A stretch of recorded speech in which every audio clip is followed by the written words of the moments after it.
dan perbuatannya yang ajaib akan selalu menyertai kita. Marilah kita menyatakan keajaiban Tuhan dalam kehidupan kita lewat lagu pujian, ku nyanyi haleluya.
Ajaib berkasa,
Terpuji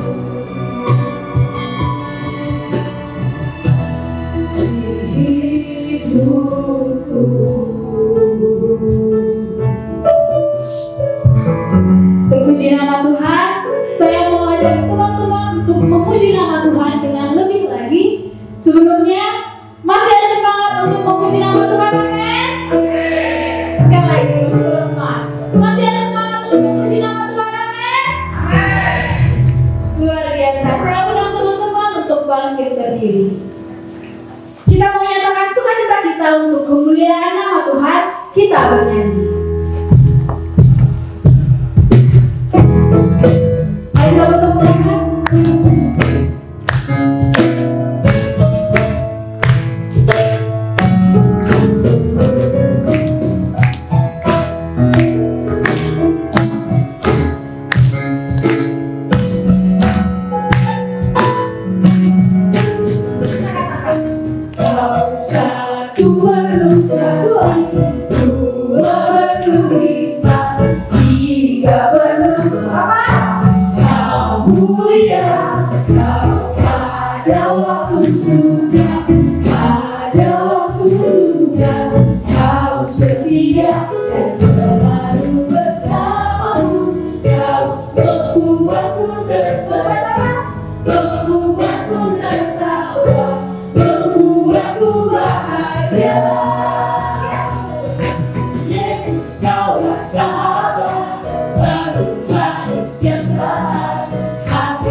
Bersamamu Yesusku, kanan kiri terdepan, mari semua bergoyang, menari bergembira, sukacitaku dalam Yesus kawan sahabat, Tuhan kesaksian, hatiku bergembira, bersamamu Yesusku, kanan kiri terdepan.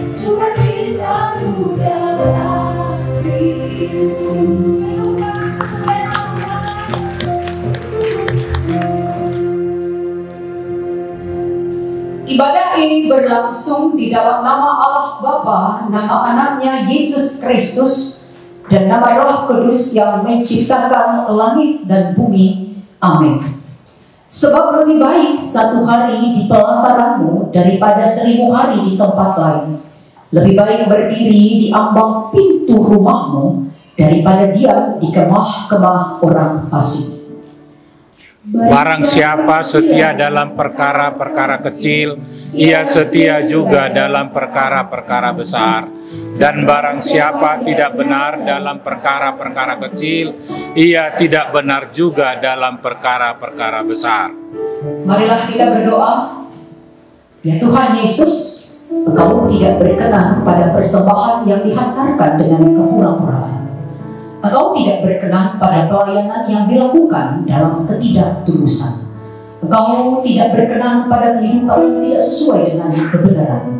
Engkau rindu kami menjadi anak-anak terang, anak-anak-Mu yang memiliki integritas.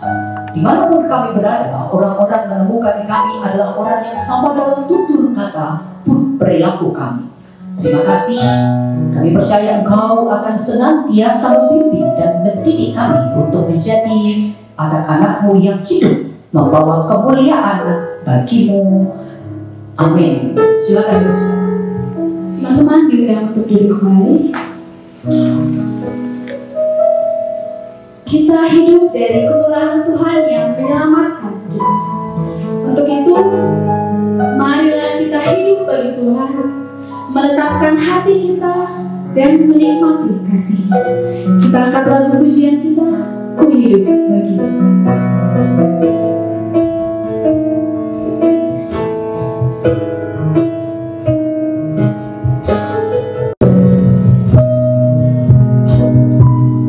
Yesus kau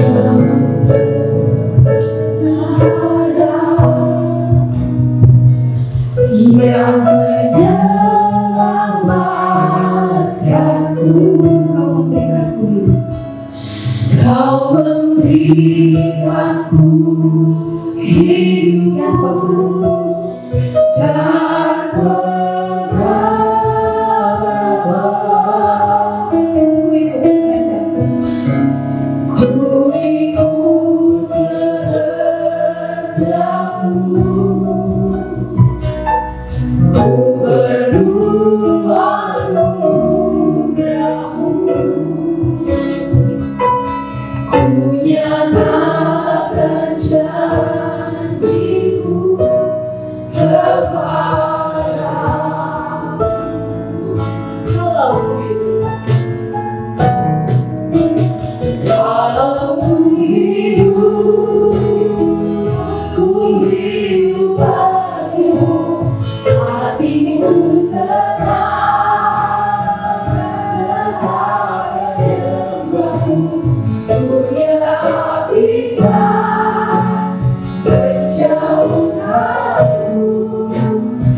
Yesus kau kebenaran yang menyelamatkanku, Kau memberikanku hidup dan kebenaran.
dari 1 Timotius pasal 4 ayatnya yang ke-11 sampai yang ke-16. Kita akan membaca secara berbalasan. Beritakanlah dan ajarkanlah semuanya itu. Jangan seorang pun menganggap engkau rendah karena engkau muda. Jadilah begitu orang percaya dalam perkataanmu, dalam tingkah lakumu, dalam kasihmu, dalam kesetiaanmu, dan dalam kesucianmu. Sementara itu, sampai aku datang, bertekunlah dalam membicarakan kitab suci, membangun dan mengajar. Jangan lalai dalam mempergunakan karunia yang ada padamu, yang telah diberikan kepadamu oleh nubuat dan dengan penumpangan tangan sidang penatua.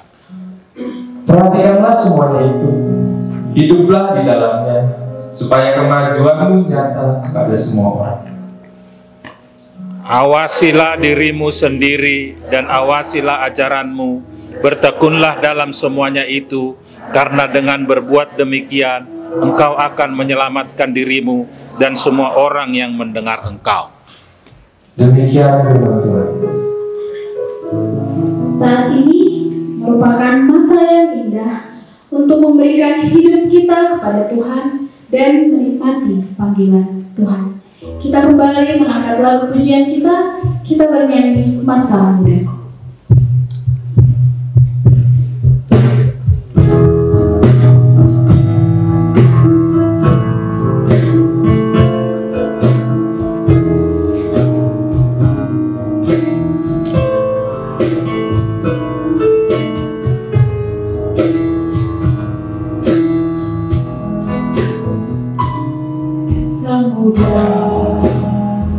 Sungguh senang jiwa penuh dengan sukacita,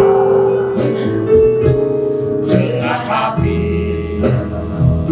yang tak ujung pada, selalu bermakna dalam kalbu.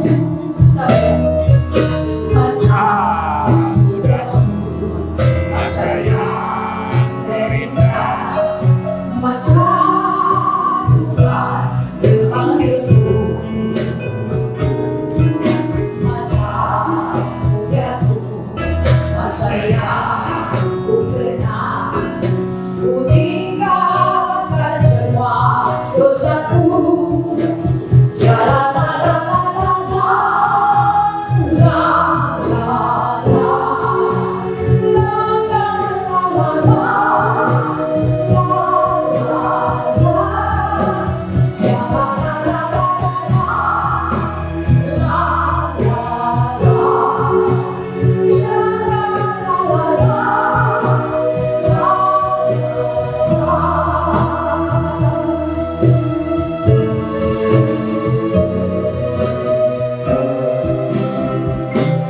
Masa muda sungguh senang ku berikan padamu ya Tuhan, apa yang ada pada diriku ku serahkan untuk kemuliaan-Mu. Masa masa yang terindah, masa Tuhan memanggilmu. Masa mudaku, masa yang benar, ku tinggalkan semua dosaku. La la la la la la la la la la la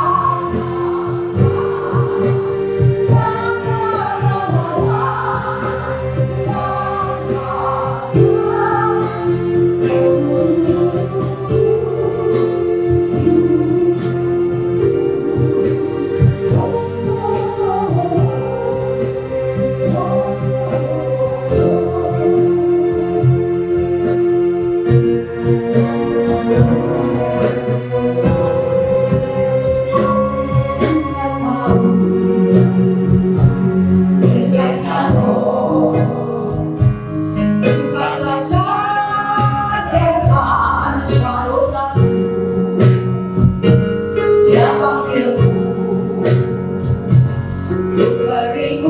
setia. Haleluya, aku terima Yesus. Masa mudaku, masa yang terindah, masa Tuhan memanggilku. Masa mudaku, masa yang terkenal, ku tinggalkan semua dosaku.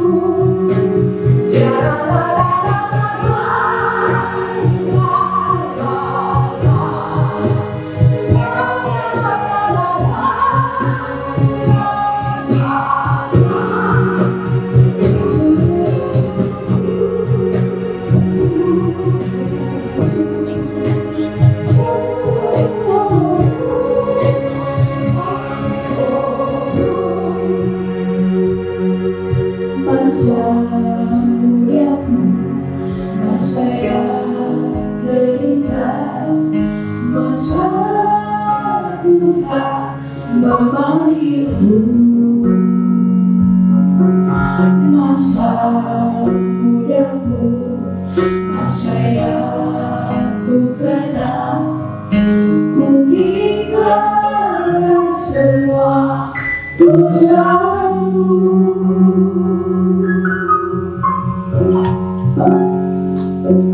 Saudara, marilah kita dalam kerendahan hati mengaku segala dosa dan kesalahan kita di hadapan Tuhan yang Maha Kasih. Kita berdoa secara pribadi.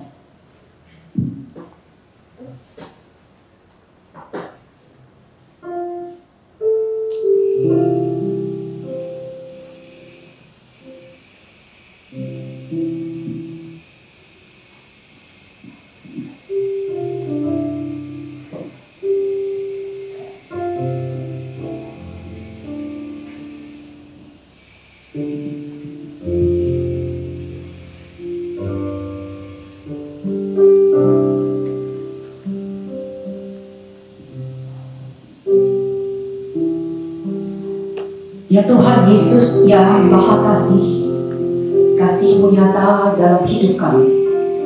Ampunilah kami orang yang berdosa ini oleh karena kasih-Mu itu. Tolonglah kami untuk tidak mengulang dosa dan kesalahan yang sama.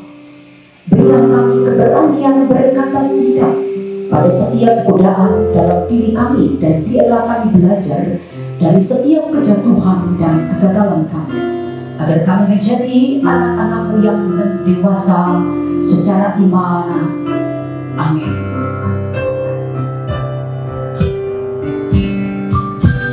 Jiwaku terbuka untuk-Mu Tuhan,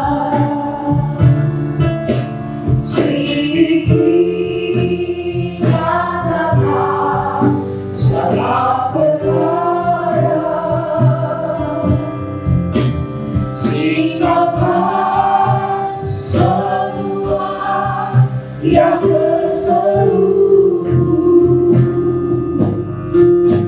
supaya ku layak di hadapan-Mu Tuhan. Jiwaku terbuka untuk-Mu Tuhan, sedikit nyatakan segala perkara, singkapkan semua yang terseluruh, supaya ku layak di hadapan-Mu Tuhan. Dia adalah penebusan dosa kita, dan bukan untuk dosa kita saja, tetapi juga untuk dosa seluruh dunia. Amin. Saudara, marilah kita bangkit berdiri dan mengucapkan pengakuan iman kita sebagaimana diungkapkan oleh saudara seiman di seluruh dunia ini kita mengucapkan, aku Percaya kepada Allah, Bapa yang Maha Kuasa, Khalik langit dan bumi, dan kepada Yesus Kristus, anaknya yang tunggal Tuhan kita, yang dikandung dari Roh Kudus, lahir dari anak darah Maria, yang menderita sengsara di bawah pemerintahan Pontius Pilatus, disalibkan, mati dan dikuburkan, turun ke dalam kerajaan maut. Pada hari yang ketiga, bangkit pula dari antara orang mati, naik ke surga, duduk di sebelah kanan Allah, Bapa yang Maha Kuasa, dan akan datang untuk menghakimi orang yang hidup dan yang mati.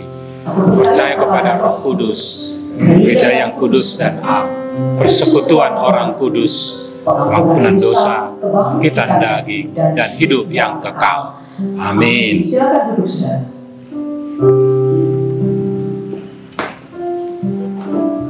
Kita akan menaikkan doa dan permohonan kita melalui doa syafaat. Untuk petugas dipersilakan.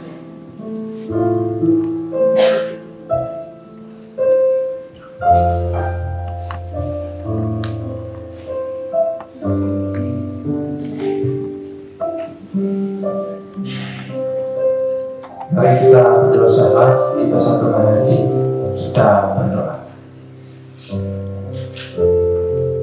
Selamat pagi Tuhan, kita sudah berkumpul di sini.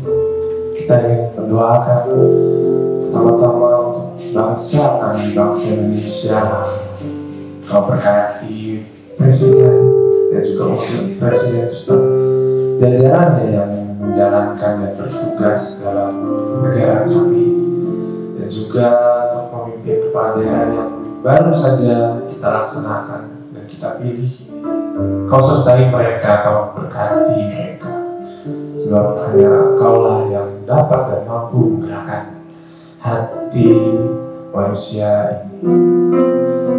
Berkati juga Tuhan untuk keluarga kami yang mungkin jauh dari tempat kami berada, atau mungkin juga ada yang dekat dengan kami. Kau selalu sertai mereka, kau harmoniskan hubungan mereka, sebab kami yakin bahwa Kau luar biasa, Kau keren dalam hidup kami. Kau selalu mempunyai rencana yang hebat dalam hidup kami, terutama untuk keluarga-keluarga yang kami cintai. Berkati juga Tuhan untuk kampus dan university yang ada di kami di sini. Kampus ini yang sudah Kau sediakan buat kami untuk beribadah. Kau berkati pimpinan kampus ini, jajaran mereka. Kau sertai mereka. Kau selalu berkati mereka dalam memilih setiap keputusan yang akan dilaksanakan. Sebab bukan kehendak kami lah yang jadi, tapi kehendak-Mu lah yang akan jadi. Kau disertai pengurus kampus, terutama PMK, Telkom University, badan mentoring. Kau sertai, Kau lindungi mereka. Kami yakin sebentar lagi dari beberapa pengurus PMK akan melakukan regenerasi. Kau buka hati kami semua. Kami yakin. Kami yakin Kau tidak akan pernah mengecewakan kami. Dengan regenerasi ini, kami berharap bisa menjadikan kepengurusan ini lebih baik dan lebih menjadi berkat, bukan hanya untuk sesama, tapi menjadi berkat buat-Mu juga. Kau berkati setiap program-program yang akan dijalankan, mungkin yang sudah kita rencanakan sejauh ini. Kau selalu sertai mereka, karena Kau selalu menyertai kami. Kasih karunia-Mu tak terbatas.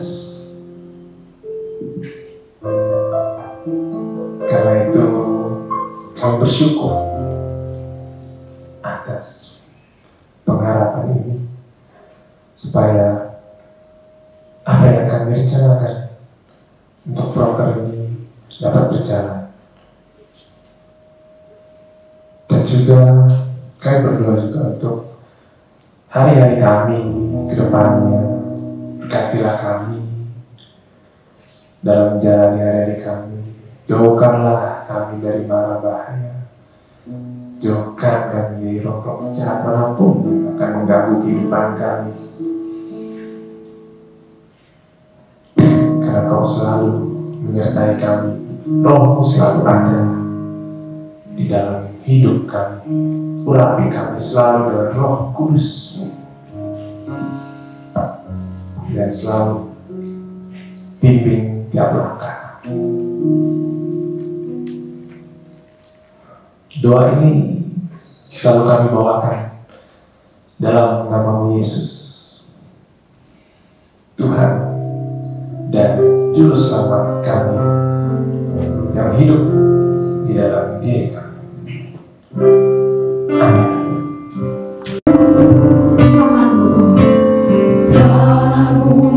Tuhan selalu ku nantikan, di setiap langkahmu berjaya, dengan sayamu ku akan terbang tinggi di tengah hidup. Ku tak menyerah, Kau Tuhan yang perlindungan bagiku, pertolonganku di tempat maha tinggi. Ku mengangkat tanganku, aku berserah. Kau mengerti Allah, Kau yang ku sembah, Yesusku, Rajaku. Kita kembali mengangkat pujian ini dari awal. Kita katakan firman.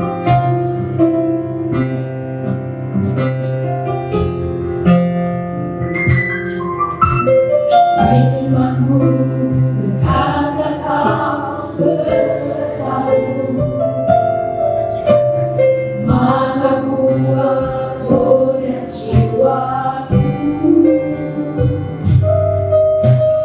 Tangan-Mu Tuhan selalu ku nantikan, di setiap langkahku percaya, dengan sayamu ku akan terbang tinggi di tengah hidup.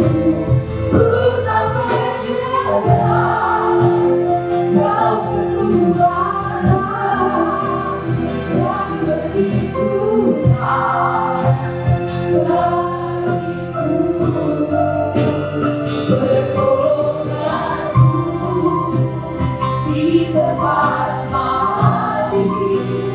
Ku mengangkat tanganku, aku berserah. Kau mengerti Allah, Kau yang ku sembah, Yesusku, Rajaku. Kau mengerti Allah, Kau yang ku sembah, Yesusku, Rajaku. Yesusku, Yesusku,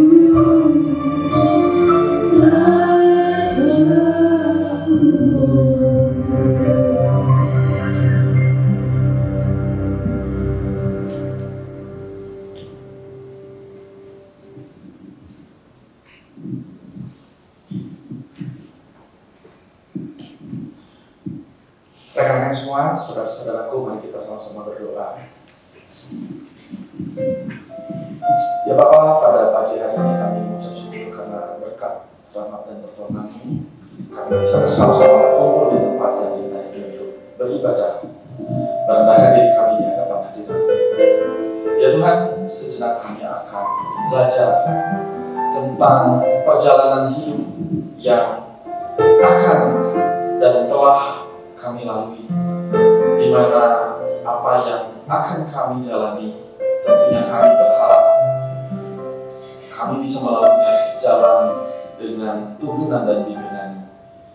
Ya Bapa, bukakanlah pintu hati kami ya Bapa, tidak hanya pada saat pagi hari ini, ketika kami mendengarkan apa yang menjadi kehendak, tetapi juga di saat kami menjalankan langkah kaki kami dan menjalani kehidupan kami. Ya Tuhan, berkatilah kami semua dan terutama seluruh rekan-rekan kami, panitia pengurus, ibu pendeta, pembimbing, dan tentunya juga kampus yang kami cintai, sehingga kami bisa menjalankan ibadah kami pada minggu pagi hari ini dengan penuh sukacita. Di dalam kasih-Mu Bapa kami berdoa dan mengucap syukur. Di dalam nama Tuhan Yesus Kristus, Allah dan Juru Selamat yang hidup, kami berdoa. Terima kasih Tuhan. Amin.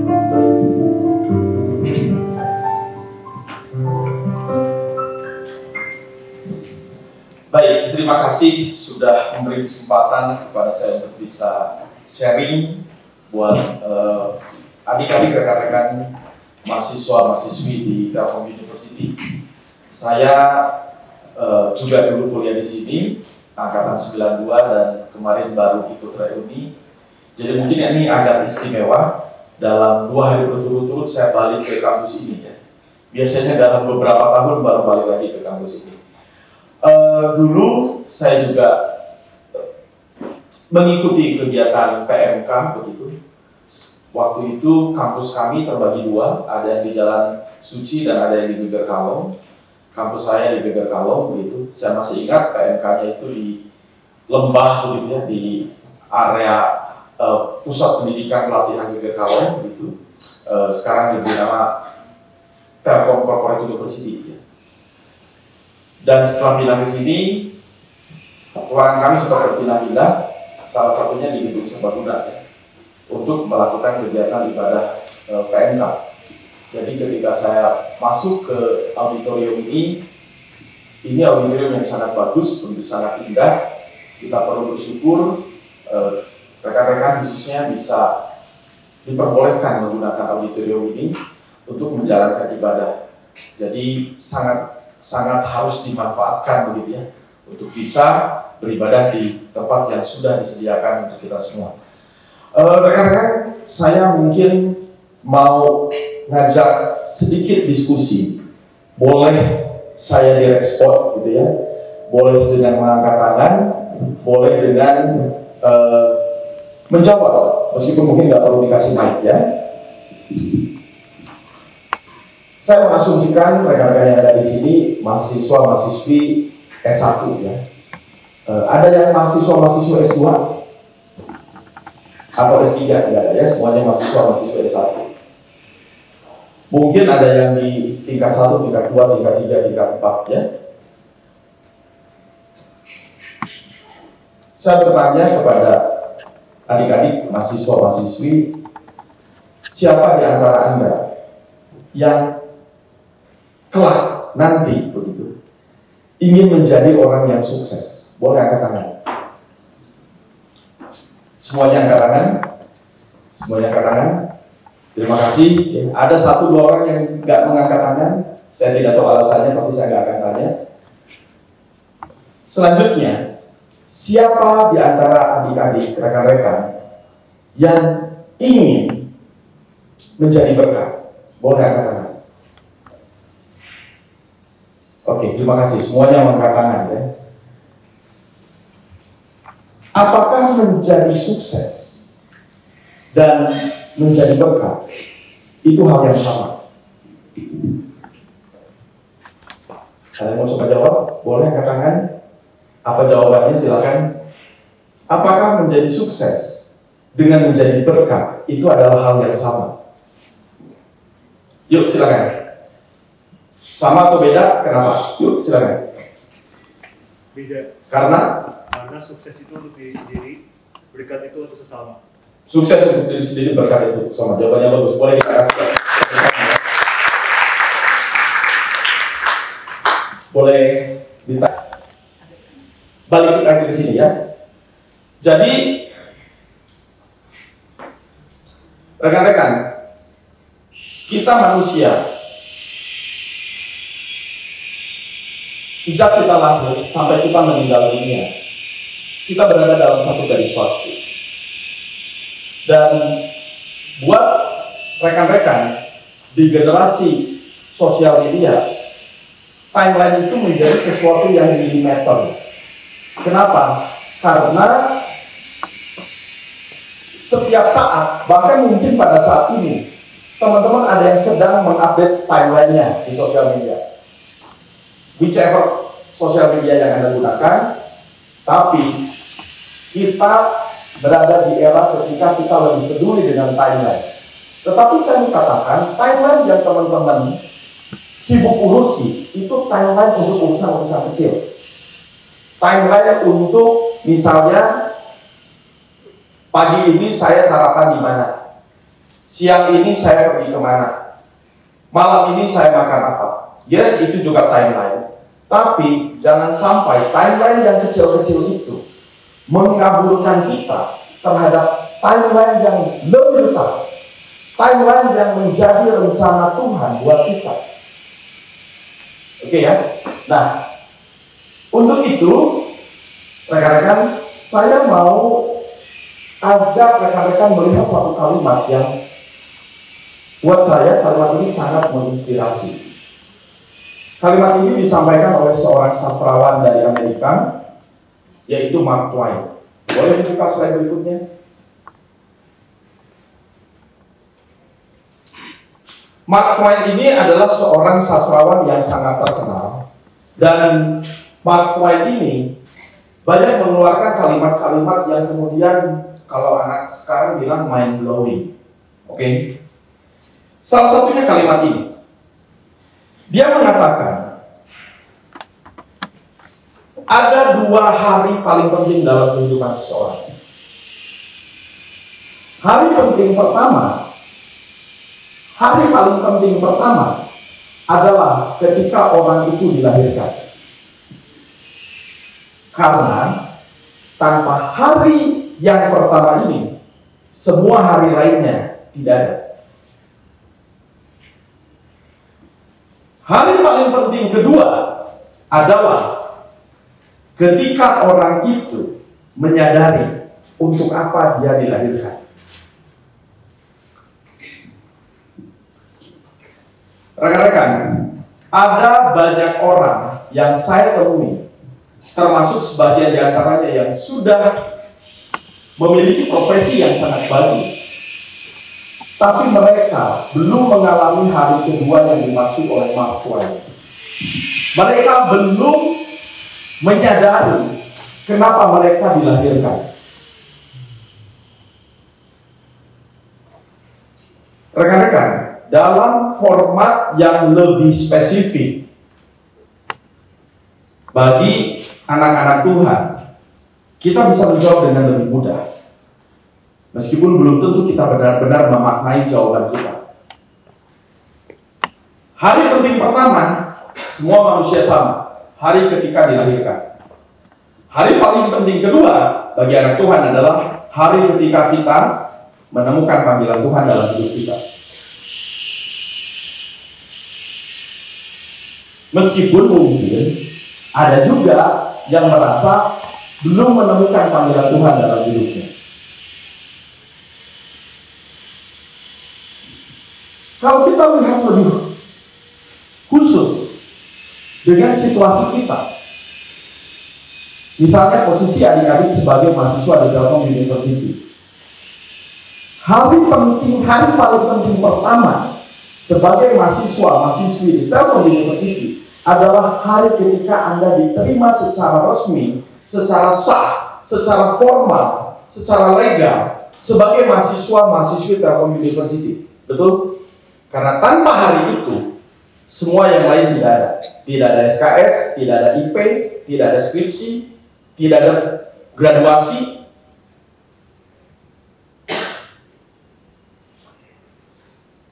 Hari paling penting kedua, apakah Anda sudah menemukan jawabannya? Untuk apa, mengapa Anda berada di Telkom University?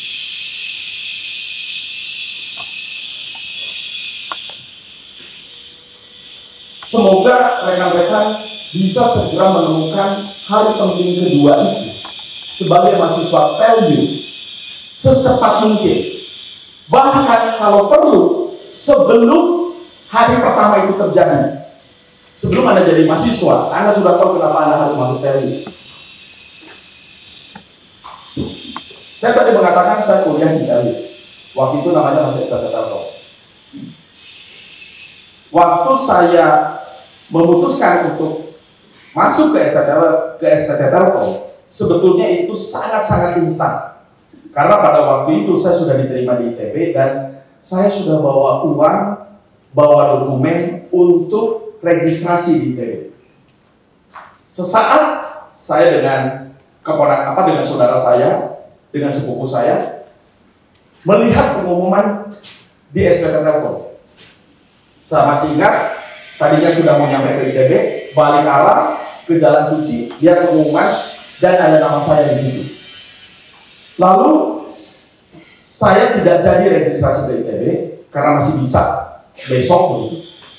Hari itu saya berpikir, merenung, saya mau ambil yang mana? Singkat cerita, saya ambil STT Telkom, kuliah semester 1. Kampus saya di Tegal Kalong waktu itu.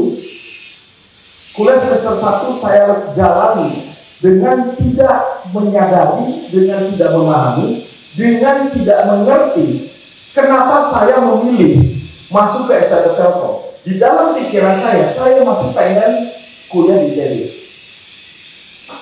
Semester 1, untungnya IP saya nggak terlalu jatuh. Masih 3 kurang dikit.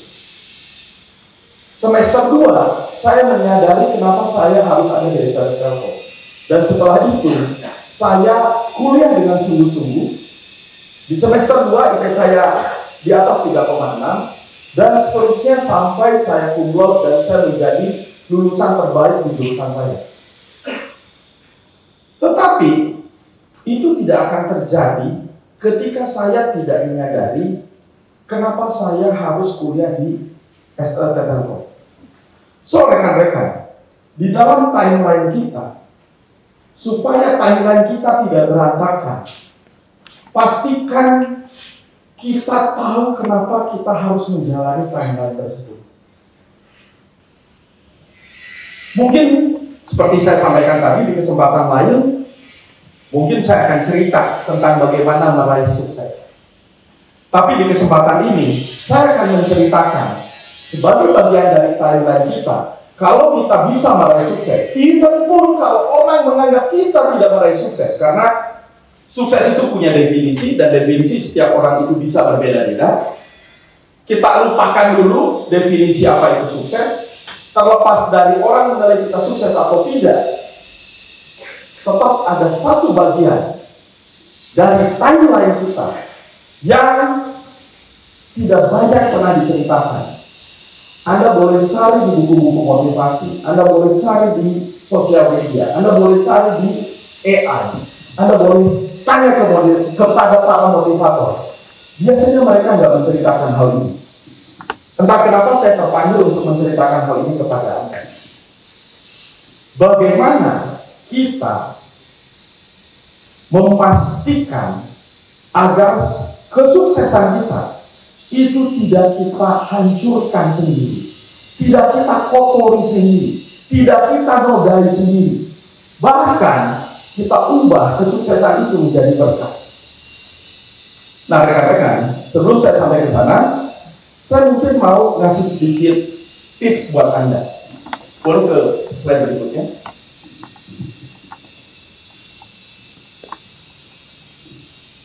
Di dalam timeline, Ada yang namanya milestone. Ada yang dapat kuliah project management di sini? Ada? Satu, bahkan ada yang lain? Oke. Yang ikut kuliah project management pasti tahu. Ada yang namanya milestone. Di dalam timeline itu ada yang namanya milestone. Milestone itu adalah peristiwa penting yang terjadi di dalam timeline kita yang menandakan apakah kita sudah melalui waktu kita dengan baik atau tidak. Oke. Contoh milestone adalah Anda lulus SD. Itu milestone. Anda lulus SMP atau SMA, itu milestone. Anda menyelesaikan semester 1, semester 2, itu milestone. Kalau Anda bikin skripsi harus nulis proposal terlebih dahulu. Ketika proposal Anda disetujui, itu juga milestone. Ada milestone besar, ada milestone kecil.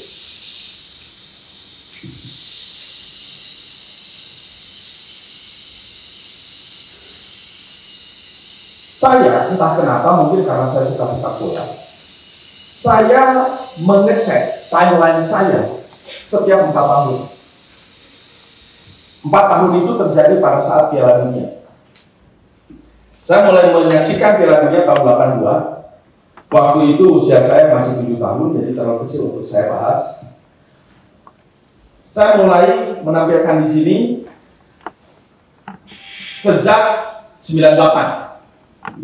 Ini sebagian dari momen-momen ketika saya mengecek kembali timeline saya. Anda boleh mencari cara Anda sendiri untuk mengecek timeline Anda. Kebetulan saya suka sepak bola, jadi saya pakai Piala Dunia sebagai momen untuk mengecek timeline saya. 98 saya sedang ambil S2 di Boston. 2002 saya sudah lulus, balik ke Indonesia, mulai kerja, belum punya rumah, tinggal di tempat kos. Sudah menikah, itu Piala Dunia di Korea dan Jepang. 2006 saya sudah punya rumah, belum punya anak. 2010 anak saya yang pertama usia 2 tahun. 2014 anak saya yang kedua usia 2 tahun.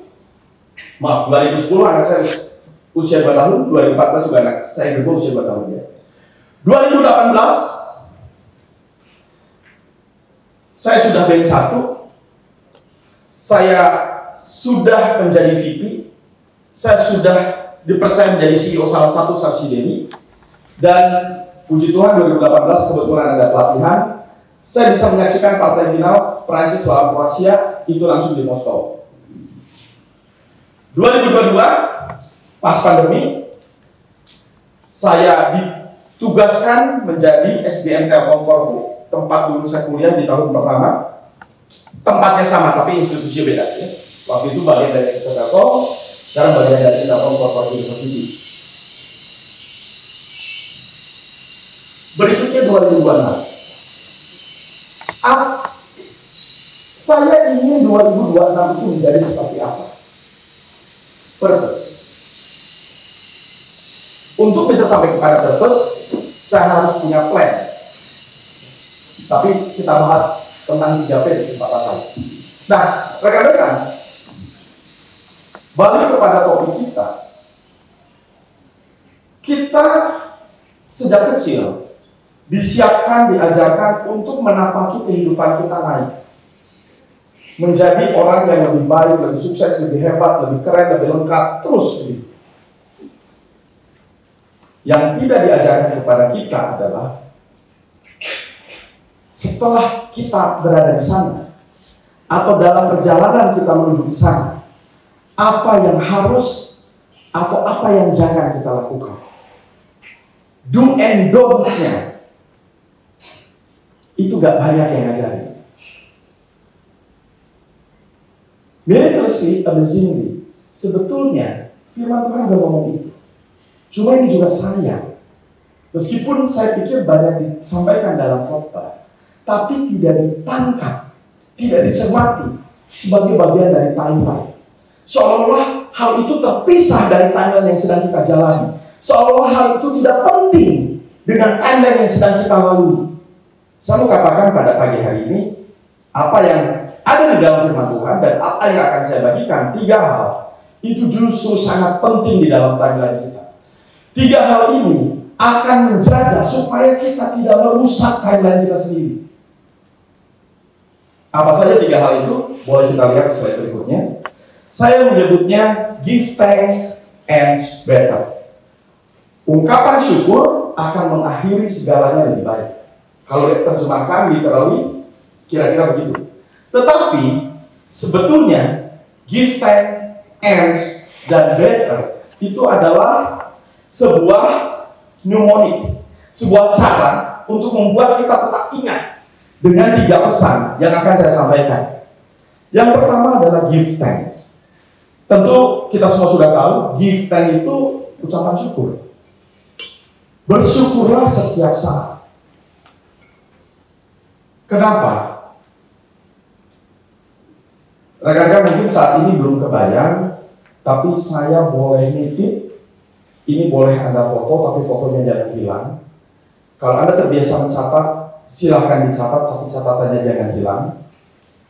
Kalau Anda tadi punya milestone seperti saya, per tahun, per 2 tahun, per whatever, ketika Anda membuat resolusi, Anda lihat kembali catatan ini.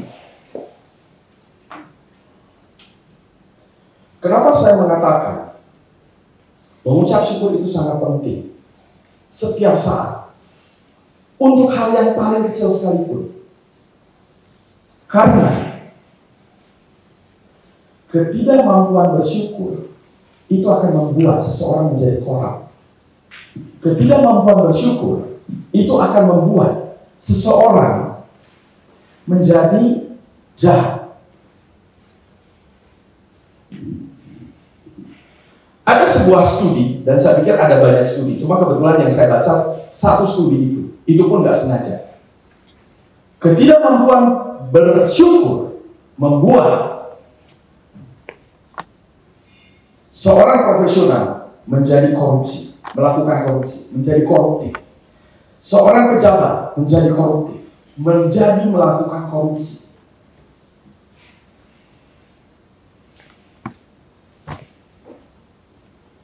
Kalau diingat-ingat kembali, kalau dipikir-pikir kembali,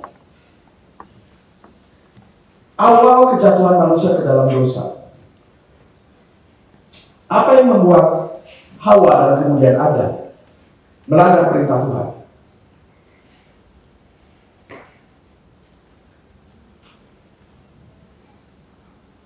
Ada yang mencoba menjawab? Apa yang membuat Adam dan Hawa akhirnya melanggar perintah Tuhan, akhirnya jatuh ke dalam dosa? Ya? Kenapa? Tergoda dengan iblis. Kenapa bisa tergoda oleh iblis? Kata iblis, "Hei, aku cuma godain loh. Keputusan untuk melanggar atau mengikuti perintah Tuhan itu sepenuhnya kamu loh."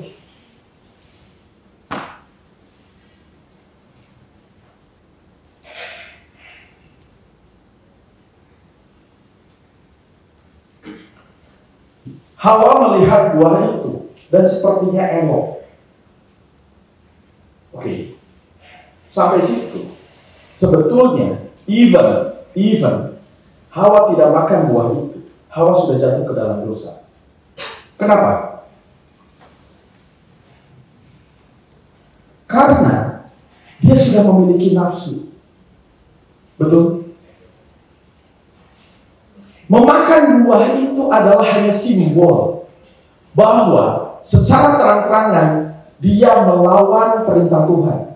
Tapi meskipun dia belum memakan buah itu, ketika dia melihatnya setelah digoda oleh iblis, dia melihat buah itu elok.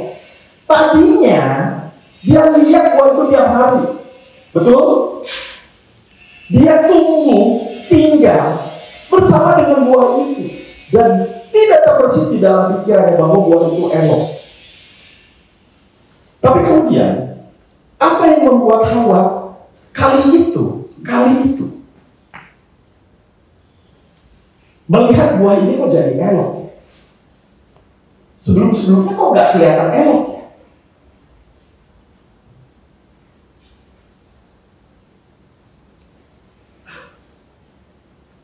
Ada yang tahu atau mencoba menebak? Kemungkinan ada dua hal yang mulai terbangun di dalam diri Hawa. Hal yang pertama adalah Hawa berpikir, hey, gimana kalau saya menjadi Tuhan? Just in case, iseng-iseng aja, kalau saya menjadi Tuhan gimana? Kemungkinan yang kedua,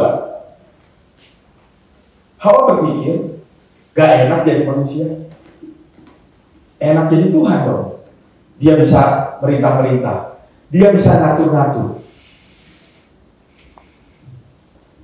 Kita manusia cuma disuruh-suruh aja. Harus nurut aja. Ini teori motivasi. Teori motif, bukan teori motivasi. Apapun motifnya dari dua kemungkinan tadi, landasannya cuma satu. Yaitu apa? Ada rasa ketidakpuasan. Ada ketidakmampuan untuk bersyukur.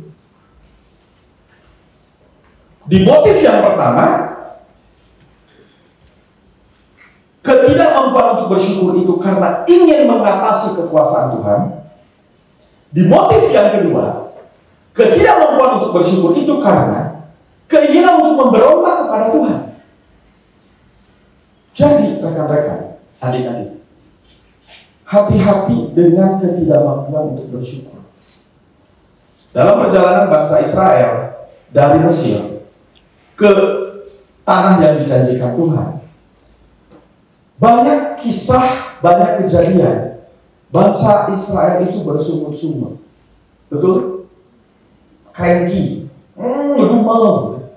Itu adalah tanda mereka tidak bisa bersyukur. Bahkan mereka bilang, Musa, lebih baik kita balik lagi aja jadi budak di Mesir. So be careful. Kita harus bentengi diri kita dengan kemampuan untuk bersyukur sekecil apapun. Pertanyaannya teman-teman, secara statistik berapa banyak manusia yang bisa bersyukur? Kalian bisa jawab? Secara statistik ada berapa banyak manusia yang bisa bersyukur? Ini bukan hasil survei. Ini firman Tuhan, Alkitab yang menyebutkan. Saya tuliskan di kitab, saya tuliskan di depan, saya tampilkan di depan, ditulis di kitab Lukas. Yesus menyembuhkan 10 orang kusta. Berapa orang yang kembali untuk mengucap syukur? 1. Jadi statistically orang yang bisa bersyukur itu hanya 10%.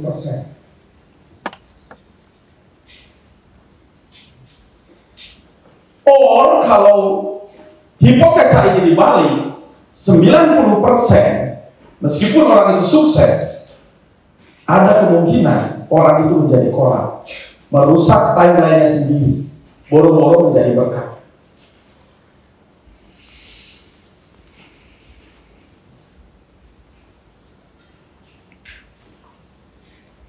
Bolehkah kita tidak puas? Boleh. Tidak puas tidak selalu identik dengan tidak bersyukur. Tapi tidak puas yang saya maksud adalah tidak puas yang dalam kendali kita. Contoh, teman kita nilainya A, nilai kita B, gak puas. Berikutnya, saya belajar lebih baik supaya saya dapat nilai A. Boleh seperti itu. Yang tidak boleh adalah teman kita nilai A, kita nilai B.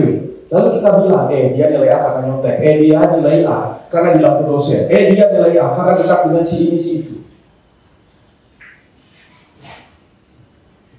Di dunia kerja, rekan-rekan, teman kita promosi, kita yang tadinya baik-baik saja, tiba-tiba hidupnya menjadi tidak baik. Teman kita naik gajinya 2 kali lipat, kita naik gajinya cuma 1,5 kali lipat.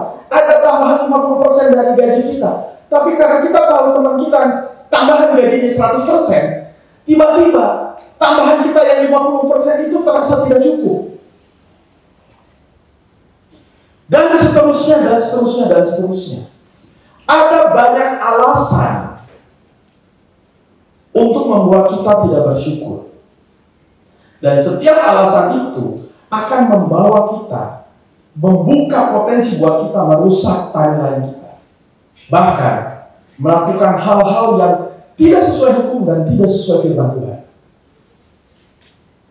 Tapi ada satu alasan, dan satu alasan itu cukup untuk membuat kita bersyukur dan membebaskan diri kita dari ketololan kita merusak timeline kita sendiri, apalagi melawan hukum dan melanggar firman Tuhan. Satu alasan itu adalah apa?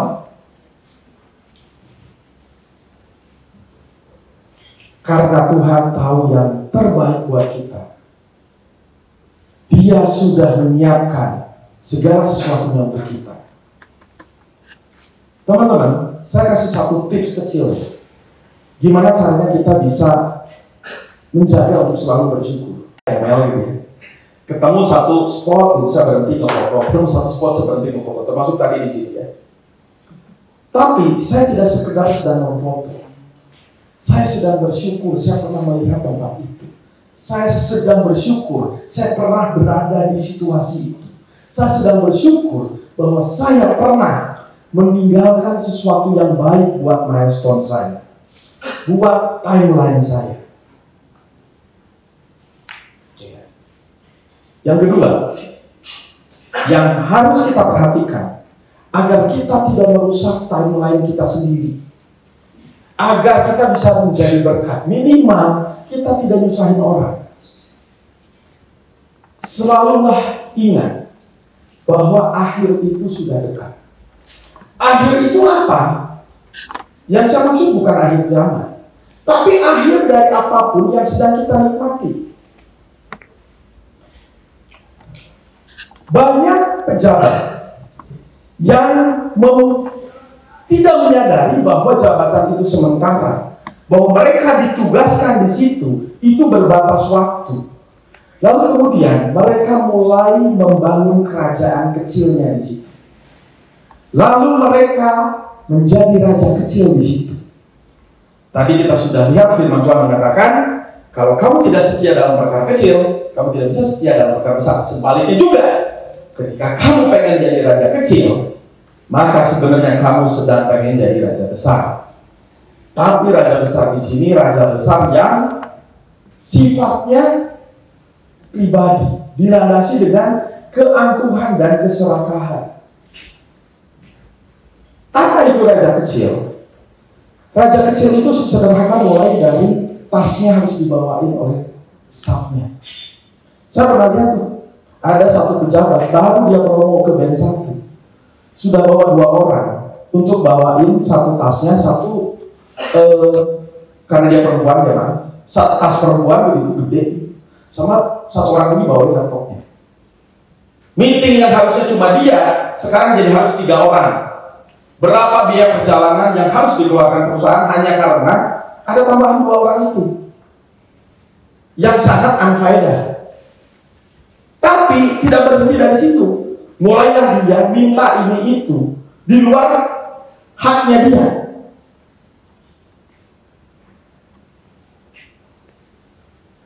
Mulai masuk ke ranah-ranah yang kalau istilahnya stand up comedy itu tepi jurang.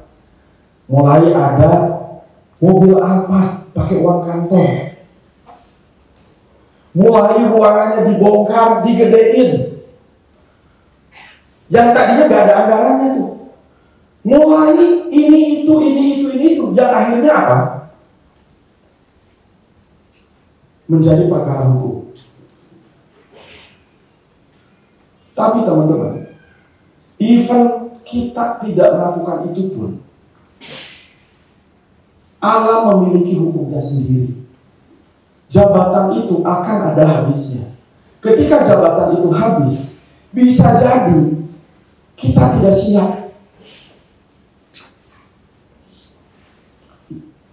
Ada seorang yang sangat tinggi jabatannya di satu perusahaan. Ketika dia berhenti menjabat jabatannya itu, keluar dari airport, dia kebingungan. Karena kok sekarang nggak ada yang jemput.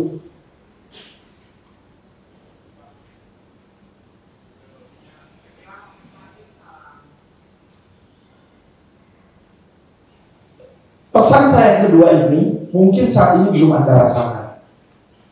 Mungkin saya terlalu cepat menyampaikannya kepada Anda.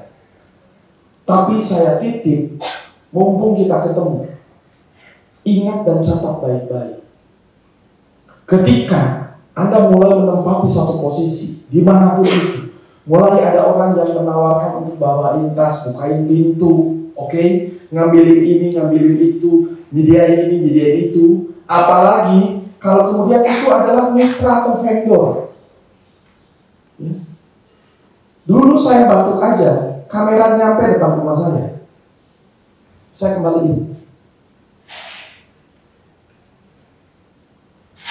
Karena hal seperti itu, terlepas dari perkara hukum dan firman Tuhan mengingatkan kita, terlepas dari itu, rekan-rekan, kita akan menemukan kuburan kita sendiri.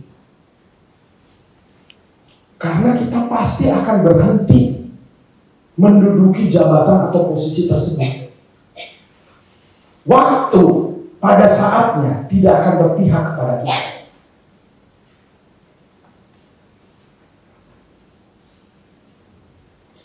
Dan mohon maaf ya, kita harus bisa memfilter keluarga kita juga untuk urusan yang satu ini. Mohon maaf ya, karena saya juga ngalami. Saya pernah ketemu dengan saudara jauh dari suaminya istri saya. Tiba-tiba dia bilang, "Jam, Om boleh kirim proposal gak? Om menyediakan ini. Om kirim ke kantor Demi ya." Ayo. Itu cikal bakal yang namanya korupsi. Minimal gratifikasi. Dan hati-hati juga dengan kita menjelaskan siapa kita di lingkungan sekitar kita. Banyak profesional jabatannya manajer. Mohon maaf ya, jabatan manajer itu baru awal middle management. Belum jabatan yang tinggi gimana. Cerita ke tetangganya kiri kanan ngomongnya sudah general manager. Jabatannya baru asisten vice president. Ngaku ke tetangga kiri kanan keluarganya sudah vice president, kakak asistennya dibuang. Oke sih, ketika Anda memperkenalkan diri terlihat keren dan gagah, tapi ketika kotak sumbangan datang, Pak, Bapak katanya vice president, masa Pak cuma segini? Pak, Bapak katanya general manager, masa Pak cuma segini Pak? Pak, kampung kita ini Pak harus betulin jembatan. Belum lagi dari saudara, adikmu itu loh, keponakanmu itu loh, ini loh, itu loh. Bukan berarti tidak boleh membantu, tapi kita harus siapkan agar orang di sekeliling kita, termasuk keluarga kita, tahu betul kondisi kita. Ada tahapannya, kita bisa memberi lebih, tapi untuk saat ini yang bisa kita berikan. Maaf ya, mungkin apa yang saya katakan ini aneh, tapi seperti tadi saya katakan, mungkin itu juga kenapa nggak diceritakan di buku-buku, nggak diceritakan oleh motivator, bahkan mungkin kalau Anda cari di sosial media pun nggak ada. Saya punya sahabat baik. Ini ada yang sudah menikah? Semuanya belum? Ada yang merencanakan nikah dalam waktu dekat? Belum? Oke. Buat Anda yang nanti akan merencanakan pernikahan, ingat pesan ini baik-baik ya. Saya punya sahabat baik. Waktu itu mungkin 2013-2014 kayaknya. Sahabat saya ini menikah. Waktu itu pakai duit waktu itu 800 juta. Saya nggak tahu duit sekarang. Mungkin 2M kali ya, I don't know. Dan sampai hari ini cicilan untuk pernikahannya dia belum lunas.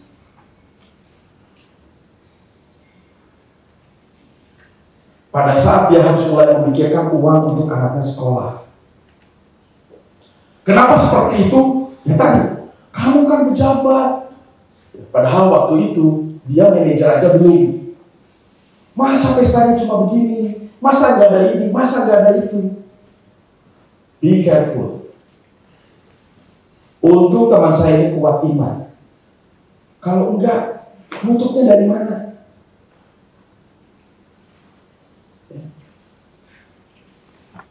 Daniel 4 ayat 33. Di situ diceritakan bagaimana seorang raja besar sekalipun Nebukadnezar. Kalau Anda baca sejarah, Nebukadnezar ini raja hebat. Tapi even ketika dia tidak sadar bahwa dia pun sebagai raja, sebagai diktator kalau boleh dibilang, itu ada masanya ketika dia tidak akan menjadi raja. Dan dia tidak siap. Dan Tuhan memperlihatkan murkanya. Itu dalam sekejap semuanya bisa hilang.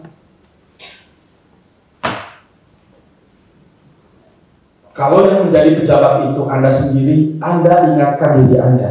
Anda ingatkan pasangan Anda, tolong ingatin saya.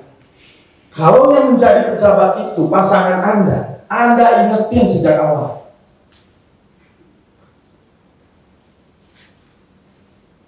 Oke.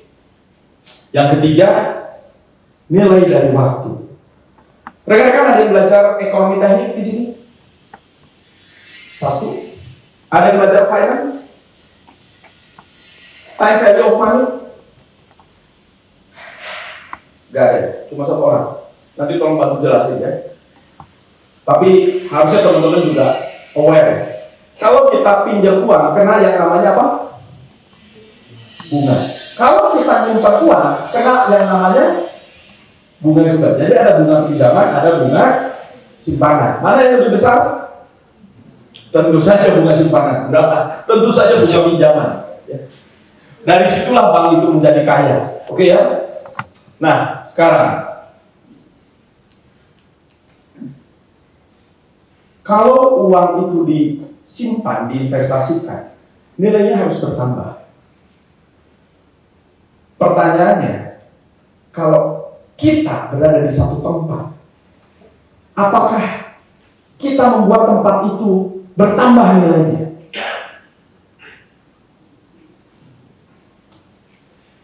Give 10 ends better. Jadikanlah lebih baik. Tinggalkanlah tempat di mana Anda berada, apalagi kalau ditugaskan, dalam keadaan yang lebih baik daripada ketika Anda datang. Lebih baik dalam hal apa? Dalam hal apapun. Mulai dari semangat orang-orangnya, cara kerjanya, kerapihannya, ketertibannya, kedisiplinannya, kemampuan produksinya, produktivitasnya, pemahaman teknologinya, prosesnya, sistemnya, apapun itu, buatlah menjadi lebih baik. Membuat menjadi lebih baik tidak selalu berarti membongkar yang lama, itu juga penting. Karena di negara kita ini banyak pemimpin yang kalau tidak membuat sesuatu yang baru, kalau tidak membongkar yang lama, kesannya nggak keren, kesannya nggak hebat, kesannya nggak punya program. Ini juga masalah buat negara kita, karena akhirnya banyak hal yang udah bagus harus dibongkar ulang, berangkat lagi dari kilometer nol. Tidak harus dibongkar ulang, tapi buatlah menjadi lebih baik. Bisa jadi kalau memang diperlukan itu dibongkar ulang, tapi tidak harus selalu begitu.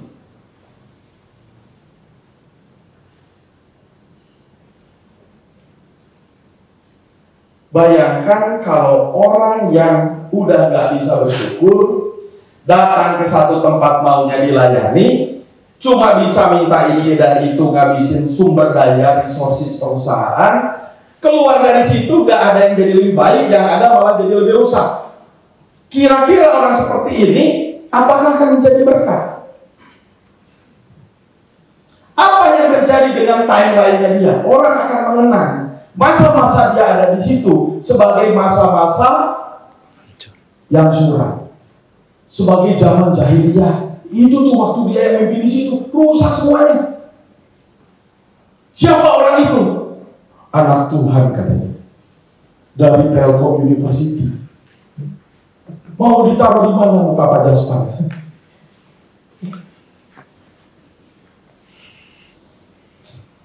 Rekan-rekan, membuat keadaan menjadi lebih baik itu barangkali keadaan yang paling tidak mudah.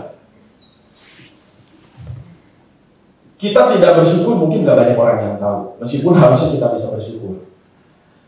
Kita tidak sadar akhir kita itu singkat begitu, tidak lama lagi. Kita menjaga diri kita untuk tidak menjadi raja kecil, karena kita siap. Setelah kita tidak di situ, kita tidak merasa dipermalukan, direndahkan. Kita jaga mental kita jaga moral kita. Itu pun mungkin gak banyak orang yang menyadari. Tapi ketika kita berusaha melakukan hal menjadi lebih baik, akan banyak orang menyadari. Semua mata akan melihat kepada Anda. Karena pada saat kita berusaha membuat segala sesuatu, minimal beberapa hal, bahkan hanya satu hal, menjadi lebih baik, bisa jadi ada banyak orang yang kemudian merasa terusik kenyamanannya. Sesederhana misalnya, mulai sekarang kita masuk kantor tepat waktu yuk. Orang yang biasanya telat langsung menyebar black campaign. Wah, pimpinan kita yang sekarang nih soal disiplin. Gua kan jadi gak sempat ngantar anakku di sekolah. Emang anak sekolah masuk jam berapa sih? Jam 7. Ya udah jam 7 antar, habis itu ke kantor udah masih keburu. Wah. Dan yang juga tidak mudah adalah mungkin banyak mitra kerja, vendor, supplier yang sekarang jadi harus memberi harga lebih murah. Bapak yang itu gak mau ngasih harga lebih mahal. Kita kasih pelicin, handphone, laptop, paket wisata segala macam ditolak semua. Pasti dia akan mencari cara untuk menjatuhkan kita. Minimal merusak popularitas, merusak kredibilitas kita. Tidak gampang. Tapi rekan-rekan, kalau kita tidak berusaha membuat keadaan menjadi lebih baik, even untuk hal yang kecil sekalipun, sesederhana kita mau bekerja sama, even sesederhana itu sudah memberi dampak. Kalau kita tidak bisa membuat keadaan menjadi lebih baik ketika kita meninggalkan tempat itu, maka pertanyaannya balik kepada kalimat dari Mark Twain. Apakah kita menemukan alasan kenapa kita berada di tempat itu?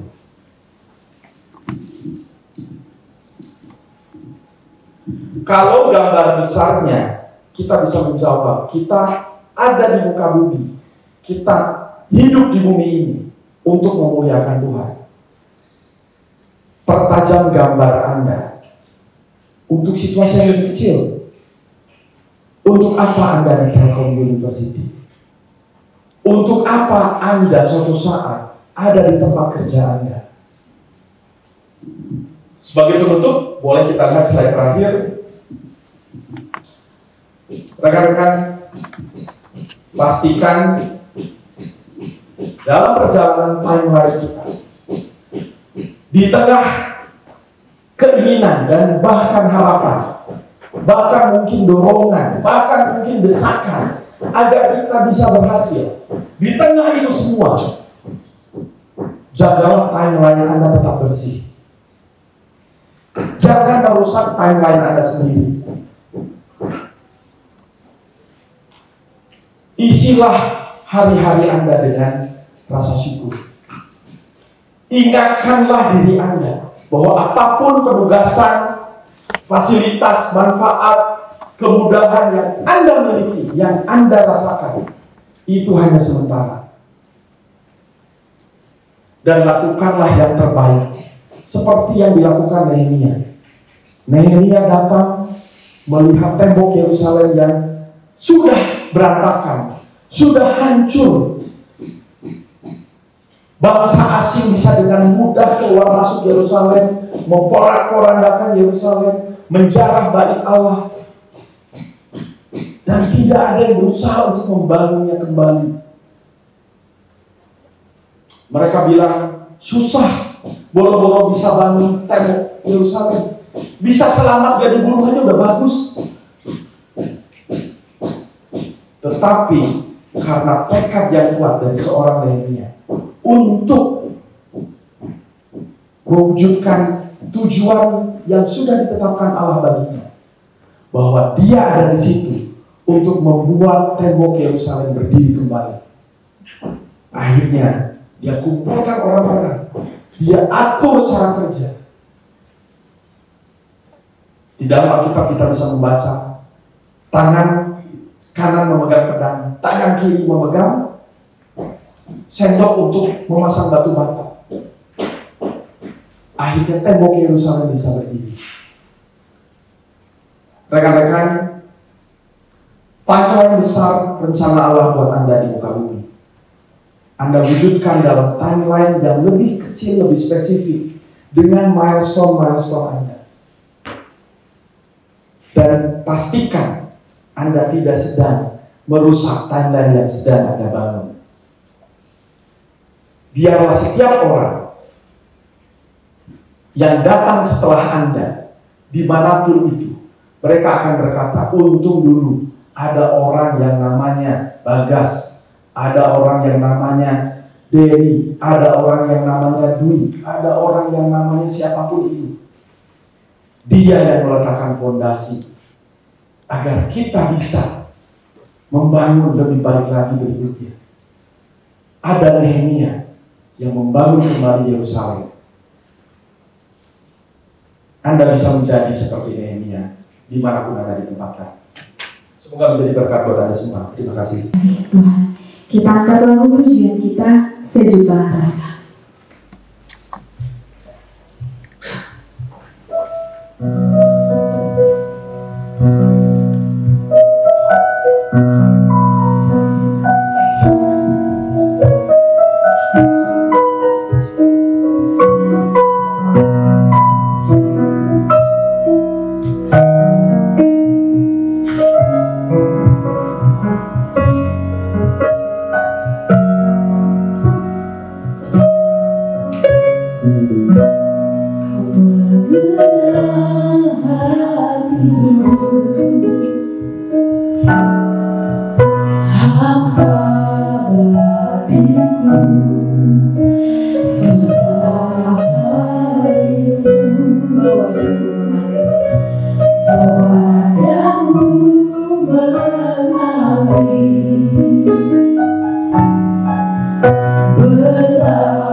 Sejuta rasa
di jiwa,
Kita akan memberikan persembahan kita kepada Tuhan berdasarkan firman-Nya yang tertulis dalam Roma 12 ayat 1. Karena itu, saudara-saudara, demi kemurahan Allah, aku menasihatkan kamu, persembahkanlah dirimu sebagai persembahan hidup yang kudus, yang berkenan kepada Allah, itu adalah ibadahmu yang sejati. Mari kita berikan yang terbaik bagi Tuhan.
Yeah.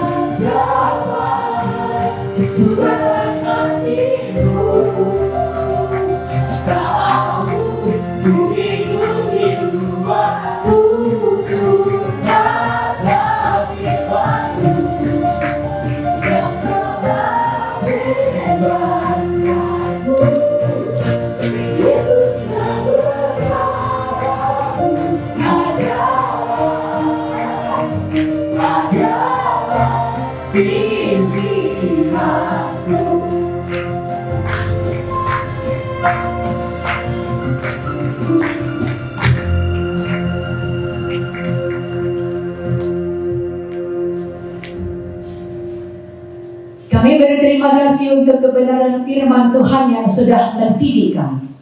Kami berterima kasih karena kami percaya Roh Kudus akan membuatnya merema dalam hati kami dan memberikan kami keberanian untuk hidup menjadi orang-orang yang berbeda. Lebih menghargai kehidupan, lebih menghargai tubuh kami, lebih menghargai setiap kesempatan yang sudah Tuhan berikan bagi kami.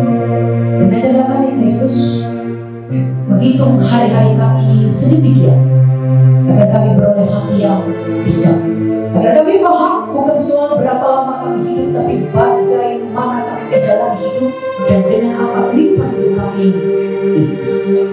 Terima kasih untuk kamu yang sudah menyampaikan kebenaran firman Tuhan. Terima kasih Tuhan memberkati istrinya, pernikahannya, untuk menjadi keluarga ilahi yang setiap keturunan yang sudah Tuhan percayakan bagi mereka adalah keturunan ilahi. Terima kasih untuk setiap tugas dan tanggung jawab. Terima kasih kemanapun beliau pergi, dimanapun beliau berdiri, hati Tuhan baru ditemukan lewat beliau. Terima kasih untuk rumah tinggalnya. Penuhilah dengan kemuliaan Tuhan, supaya rumah itu tidak sekedar rumah tinggal, tapi boleh menjadi rumah doa bagi Tuhan. Siapapun yang keluar masuk dari rumah itu, bahkan melihat saja ke rumah itu, hatimu boleh ditemukan Kristus. Dan terima kasih untuk persembahan yang sudah kami kumpulkan, tangan-tangan yang sudah memberi. Kami percaya Engkau akan menolong kami memakai kembali persembahan ini bagi kemuliaan nama Tuhan saja.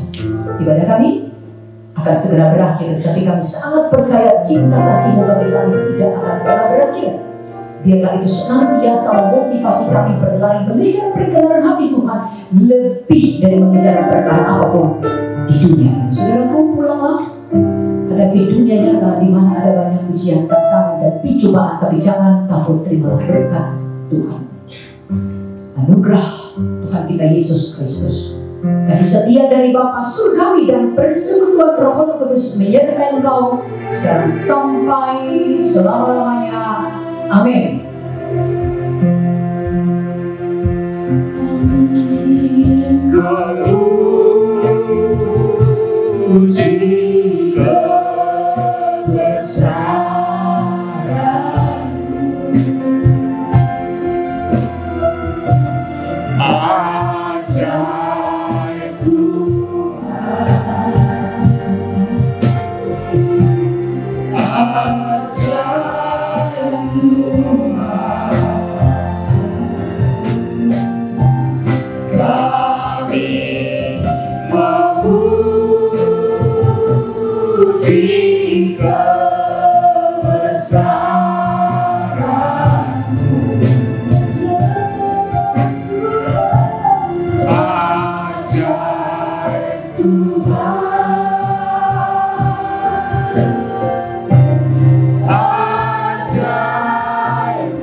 My soul.